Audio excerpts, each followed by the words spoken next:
Oh, Benedetta satu. dan clean. Clean Bang Sin gak sih? Clean Bangsin gak sih? Clean Iya. Bangsin Iya, gak iya, sih? iya. Aku lebih setuju clean Bangsin mengingat ini kita akan sedikit bernostalgia dari MPL 12. Tutur. Oh, ingat. Kita ingatkan kembali Tutur. di mana Tuturu Kings of Marksman Yes. yang menggunakan flicker di sisi samping yang mampu bisa memberikan permainan clean yang luar biasa, dan kali ini Bangsin akan hadir kembali dengan clean di God Lane. Harusnya, Profesor. Harusnya ya. Harusnya, tapi kalau misalnya mereka punya pemikiran lain kita nggak tahu. Jadi sekarang udah bukan Ahmad sama dengan Mausi sama dengan Tuturu, tapi Bangsin sama dengan Sin sama dengan Tuturu. Bangsin, Sin Kostan, Sin Kostan. Sin Kostur. Wah, itu dia. Dan Yuzong lagi. Boots Yuzong, Balmond Sans. Iya. Iya kan? Jika if Balmond itu jungler. tidak pernah never. Betul, dua kerajaan yang berbeda. Selamat datang kembali di Royal Derby. Kali ini masih menentukan siapa yang akan mengamankan poin selanjutnya. Tapi ternyata tidak bakal coba diamankan. Flicker bahkan early game seperti semula. Sepertinya para raja Ini dia. kerajaan Arakihoshi mereset kembali template permainan yang mereka miliki, Profesor. Ini dia pola permainan agresif yang aku rindukan dari teman-teman Arakihoshi, tapi barusan ada super position yang ternyata miss. Piu, nggak kena. Ganteng doang, nggak bisa jiggle. Iya. Ini jiggle, bos. Gitu. Oke, langsung di cover juga kali ini akhirnya. Yes, dan bahkan cover yang dilakukan terjadi. Sepertinya kali ini para pemain Arakihoshi mendengar ya, kalau misalnya wanted-nya berubah. Boots dibiarkan one by one situation. Daftar pencarian orang dari tim Arakihoshi semua udah berubah terhadap seorang cewek, Profesor. Ini dia yang harus dilakukan sejak di game yang kedua tadi. Karena cewek yang begitu bebasnya. Dan kali ini Bangsin yang akan di cover. Artinya 1v1 situation yang akan terjadi di bagian EXP lane. Bootsnya bakal coba untuk bertahan terlebih dahulu. Sansnya udah mulai ready dan bahkan udah ada well play bro. Weh, haha, well played, bro. Dan bahkan dari seorang R7 sepertinya bakal coba untuk mengganggu pergerakan Clay. Coba untuk membantu dan mengganggu pergerakan Sans. Tapi hanya poking damage saja. Menggelitiki dari seorang Bang Sans. Ya, dan tempo pelan ya untuk Onyx dan juga Arakihoshi. Mungkin masing-masing masih butuh sedikit waktu untuk saling bercengkrama satu sama lain. Di bawahnya udah pasti stalemate antara Yuzong dan juga Esmeralda. Topnya ini lagi rame-ramanya untuk di area dari topnya, di mana sih dikawal oleh 3 pemain sekaligus. Yes. Rafael Lucky Boy juga udah mulai kelihatan di depan sana. Panik nggak? Dan bahkan udah ada 4 rotasi ke arah bagian top lane. Langsung turun gunung menuju ke arah turtle. Karena kali ini Boots apakah dia bakal recall? Rugi banget kalau seandainya dia harus recall ketika udah akan ada turtle yang pertama. Benar sekali, karena di sini sangatlah butuh dari sebuah Black Dragon Platform dari seorang Boots. Boots udah mengeker, tapi ternyata di depan sana ada seorang Keyboy yang memberikan informasi. Boots, TNB on position, menuju ke arah belakang, membantu pergerakan dari seorang Keyboy, tapi di depan sana Boots tidak mau terlalu terburu-buru, dan lihat hantaman berat semua dimiliki dari seorang Boots. Informasi diberikan, tidak ada satu bar retribution dan dipaksakan bahkan PYN sumbang. R7 is coming, World Manipulation bersama dengan Polestar. Lihat, damage yang dilakukan, Boots masih bertahan, masih mau lebih. R7 bersama dengan Tuan Muda Album seperti kali ini terperangkap, tak bisa pulang, maunya digoyang dan hilang di telan bumi. My God, satu lagi korban jiwa, 2 untuk 2, dan kali ini early game yang saling baku hantam. Onyx Esports Arakihoshi masih sama-sama kera, tapi buat teman-teman yang lagi nobar lagi mabar, terus lapar, jangan lupa pakai kode promo MPL IDX Grab. Oke, ada pantun dari Hadi Madaprana, 2-3 Raja Tahta. Ayo Oji Om Awakabe, suksekan Royal Derby-nya. Wow.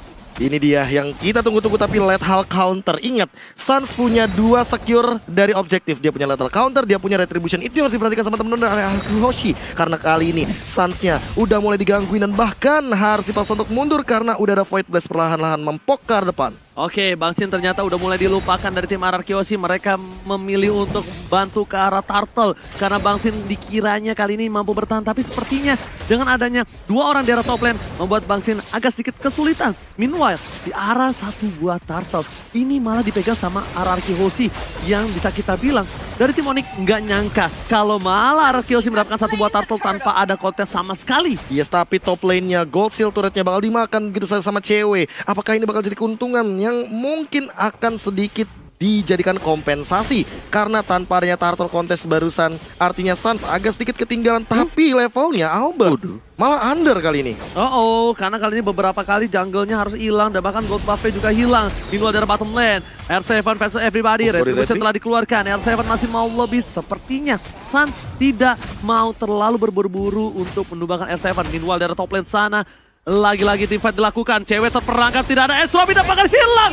Albop masuk ke dalam sebuah kandang dari Onyx Esports. Tapi ternyata dia pulang dengan hadiah yang mahal. Gold lanernya tercabut nyawanya. Yes, cewek tanpanya entropy, tanpanya flicker, dia harus terpick off di arah top lane dengan reward manipulation juga harus di pop out. Tapi kali ini Finn udah mulai langsung hadir di bagian mid lane-nya, coba untuk membersihkan clear lagi, reset lagi. Araki Hoshi mau pick off mungkin ke arah gold lane lagi. Yes, benar-benar cewek bukan hanya tanpa flicker. Cewek di sini Nathan tanpa flicker dan entropy bagaikan aku tanpa kamu. Waduh. Cuma bisa diam di tempat dan pasrah akan keadaan. Waduh, pasrah akan keadaan, tapi tentu tidak akan pasrah lebih lama lagi karena kalau termakan playstyle-nya, lihat Bang Sin udah punya Berserker Fury yang udah dikurangin juga dari harganya. Keyboy juga hanya coba untuk mendapatkan informasi di depan sana, namun ingat Clay, seolah-olah udah kelihatan punya Ice Queen One.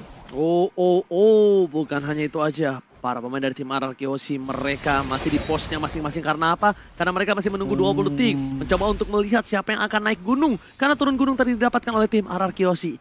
Bahkan dengan keuntungan yang dimiliki RRQ Hoshi, Onyx Esports masih memiliki keunggulan 300 perak. Tapi kali ini R7 di arah bottom lane coba dikejar terlebih dahulu dan bahkan soul gripnya nggak connect. Albert malah mengincar ke arah belakang. Holy Baptism connect tapi Keyboy di dalam ancaman, masih ada flicker dan bootsnya yang kali ini akan terjebak. Apakah akan ada Black Dragon Form langsung di forward ke arah belakang. Sunset sendirian langsung dikejar oleh 3 hero begitu saja. Finn yang masih bisa flick out ke arah belakang. Lethal counter nggak connect siapa-siapa. Sun tumbang, Boots juga mungkin bakal menyusul tapi ternyata masih ada pasif yang dia miliki. Albert ternyata harus menjadi ganjarannya 5-3 kali ini. Dia Boots menukar jiwa dan raganya untuk tuan muda Albert. Bahkan M7 tergocek, dipalingkan kanannya, ter-outplay. Hampir saja R7 tercabut nyawanya, tapi kali ini masih bertahan hidup di arah bottom lane. Di arah mid, Finn nggak punya flicker lagi, super position yang kali ini membuat seorang cewek berhasil menembak dan diterima cintanya oleh seorang Pipin. Tidak tertolak begitu saja karena tidak ada objek lagi di depan sana dan inilah di itemization ya Mawa. Iya, Esmeralda harus berhati-hati untuk R7, jangan sampai tergocek seperti tadi lagi. Enchanted dengan Dreadnought Armor dan pastinya tidak akan diselesaikan terlebih dahulu.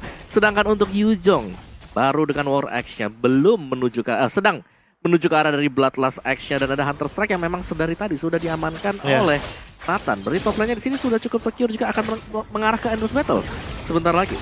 Dan untuk clean-nya sama Endless ada Battle 2 Endless Battle yang mungkin akan diadu dan 1 Berserker Fury. Sin udah mulai muncul di depan sana. Hati-hati sama quick draw-nya. Dan sebentar itu Albert sudah mulai melakukan setup inisiasi ke arah Turtle yang pertama. Langsung dihajar begitu saja Keyboy. Apakah dia bisa bertahan? Gak bisa, ternyata Black Dragon Form digunakan. Sunset udah mulai maju. 7.000 darah tersisa di retake begitu saja dari Turtle yang kedua. Dan bahkan diamankan oleh seorang Sun dengan ada counter dan ada retribution. Tapi kali ini tidak akan ada pertukaran poin kill lagi karena sepertinya cewek akan menggunakan entropinya untuk mundur ke arah belakang. Tapi dari reward manipulation, flick out, bahkan gak connect dari quick draw-nya, hampir menyentuh ke arah seorang cewek dari Bang Sin. Bang Sin gak punya flicker, itu beda cerita, beda kasusnya kalau Bang Sin punya flicker. Dan bahkan tadi zoningisasi dari seorang Buttes berhasil melakukan 1 buah invasi terhadap Turtle.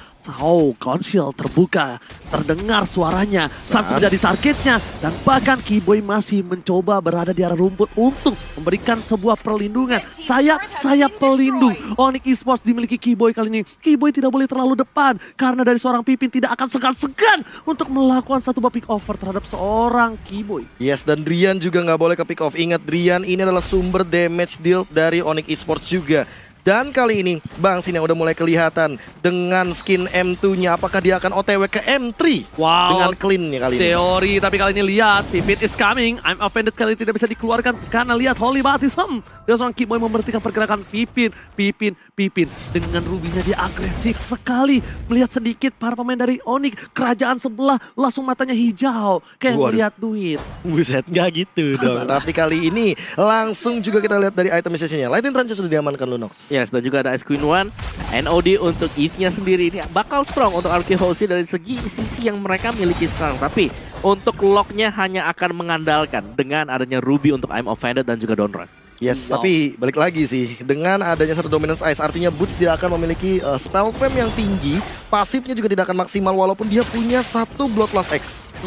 Tapi kalau bisa aku bilang ini akan ada cuma 2 item damage dari seorang Buttes. Bahkan di mid sana, Bang Sin lihat laning phase-nya dikasih ke arah Sin semua. Sin makan karena Albert bukan menjadi salah satu tombak utama yang tajam untuk RRQ Hoshi di game kali ini. Karena mereka akan bertumpu terhadap seorang Bang Sin. Meanwhile, melihat Onyx Esports yang tidak terlalu berbeda jauh dari tim RRQ Aussie walaupun dari killnya masih dimiliki dari tim RRQ Aussie. Dan kalau kata Deden from Bogor, guys ya, jangan lupa vote player favoritmu di Snake Video ya guys ya. Meta YGY. Ya YGY. guys ya. Waduh, dan kali ini langsung ada pergerakan boost Falling Star pun digunakan. R7 langsung membuka setup inisiasi. Finn apakah bakal mendapatkan cewek tapi miss begitu saja dari satu buah offended. Apakah bakal mengincar ke arah Lord yang pertama karena udah mulai kelihatan. Dan Kiboy dia harus lebih berhati-hati. Ingat quick draw dari seorang Bang Sin ini akan sangat mematikan ke tubuh dari Romer. No. Lihat di arah top lane sana dari tim Onyx Esports, mereka harus peka. Jangan sampai kehilangan satu turret pun karena di sini Lord bukan hanya menjadi salah satu objektif. R7 dari bottom lane sana dengan flicker ke arah push yang cukup optimal, tapi Olimpati prediction from Kiboy. Olimpati yang luar biasa. Kehilangan satu orang dari bottom lane ditukar dengan satu buah turret. Pertukaran yang lumayan cukup adil. Kenapa? Turret di arah tengah ini mahal. Walaupun mereka kehilangan satu buah R7 dan tandanya Onyx akan memancing keributan di desa lane of Dawn bersama dengan Bapak Lord yang terhormat. Tapi apakah ini adalah decision making yang bagus karena Lordnya masih di tengah-tengah di dalam pit dari Lordnya sendiri. Dan lihat Sunsnya coba untuk mengamankan Cyclone Eye, coba untuk mengambil semua resource yang ada di bagian jungle. Albert juga udah mulai kelihatan, langsung coba untuk di-poke damage terlebih dahulu. Phantom Sash coba untuk ke arah belakang, lethal counter, dan Driannya langsung jump in ke arah belakang tentunya dengan satu reward manipulasi dari pop dari Clay-nya. Benar-benar mengincar ke arah Finn. Finn-nya tumbang tapi ternyata di belakang sana cewek juga harus hilang. Bang Sin mendapatkan poin kitnya, Suns juga harus hilang, Kiboy juga harus tumbang dan bahkan hampir rata di depan sana. Drian masih dikejar triple kill, another point dari Bang Sin dan hanya tersisa Boots seorang dari Onyx Esports. Boots tidak bisa berulah kali ini, bakal lihat snowballing yang dilakukan oleh tim RRQ Aussie. Mereka gak peduli apapun yang terjadi. Di depan sana masih ada 10 detik. Mereka mau yang mahal, mereka mau inhibitor turret. Mereka fokus dan bahkan Boots tidak bisa masuk sembarangan. Ini mereka memiliki sebuah first damage yang cukup mahal dan mereka melepaskan. Boots tenang, Boots relax, relakan satu buah turret. Sepertinya informasi yang diberikan oleh sang kapten. Iya, ini dia pertukaran demi pertukaran udah mulai terjadi dan kali ini Albertnya juga coba untuk mengambil satu lagi dengan objektif. Yes, dan ini ya replay kita presented by Samsung Galaxy A Series. Real world manipulation dibuka di momen yang sangat tepat sekali dan Sansha juga harus tumbang di tangan Sin sendiri. Dan ini momen dimana Sin juga bisa mendapatkan free hit, triple kill, dan membuat positioning dari RRQ Aussie semakin matang. Itu yang dibilang sama Profesor, quick draw-nya. Cetu! Brrtar. 5 hit soalnya. Yes, bener banget. Jangan sampai direlakan begitu saja. Dan sepertinya dari itemnya apa, Mama? Ya, clean-nya pasti. Kalau kita lihat di sini ada Melvic Roar di sana. Melvic Roar plus dia juga punya Endless, jadi akan ada sedikit BOD true damage. Dan ini bisa jadi BOD untuk next item bagi clean sendiri. Oke, Suns sendirian, tapi kali ini apakah dia masih bisa bertahan? Dan ternyata gak bisa, dia terculik di depan. Langsung mengambil resiko juga bagi Onyx Esports. Oh, bukan hanya terculik, tapi ini ada Lord yang bebas. Lord sudah di-enhance. Para pemain dari tim Onyx Esports memiliki kerugian luar biasa. Apakah bakal ada tabrak gaming? Tapi nyatanya mereka memilih untuk terhadap R7 yang tidak berhasil didapatkan. R7 memancing keributan. World Manipulation di depan sana. Dia tertangkap. Bahkan keuntungan yang luar biasa. Kiboy gak boleh pulang, mau jadi goyang. R7. Kiboy ditutup jalannya. Jalannya terlalu becek. RRQ Aussie membalikan keadaan. Boots versus everybody. Boots berulah kembali. Boots mencoba untuk bertahan. Damage yang besar. Boots gak mampu menahannya. Ini bencana.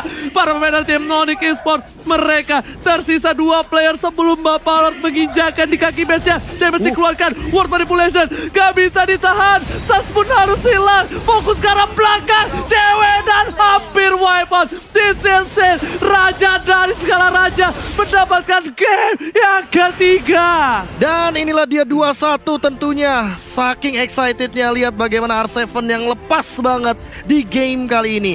Dia yang dari tadi di game pertama, di game yang kedua menggunakan Chow seolah-olah ditutup-tutupi. Tapi di game yang ketiga dia lepas dengan Esmeraldanya. Dia berdansa di Land of Dawn. Dia menarik ke kanan dan ke kiri, memporak-porandakan Onyx Esports dengan poin 2-1.